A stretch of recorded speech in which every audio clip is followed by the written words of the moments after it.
கந்தனுக்கு அருகுரோகரா. கந்தன் கைலாய நேயர்களுக்கு வணக்கம். கந்தனின் உனக்கான வாக்கு. சிலருக்கு சில வினைகள் முடியும் தருவாயில் வந்து இருக்கின்றன. பலமுறை முயற்சிகள் பலன் தராமல் இருந்தன. இப்போது வினை தீரும் காலத்தில் நீங்கள் முயற்சி செய்யாமல் இருக்கலாமா? இழப்பதற்கு ஒன்றுமில்லாத நிலையில் இருப்பவருக்குத்தான் பெறுவதற்கு நிறைய இருக்கின்றன. நீங்கள் கேட்டது தர பிரபஞ்சம் தயாராக உள்ளது.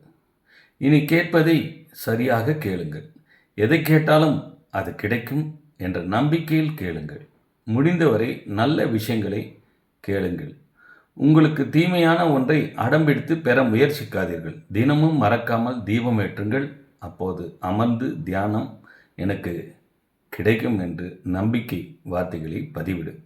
நல்லதை பெறுவாய். யாம் இருக்க பயமே.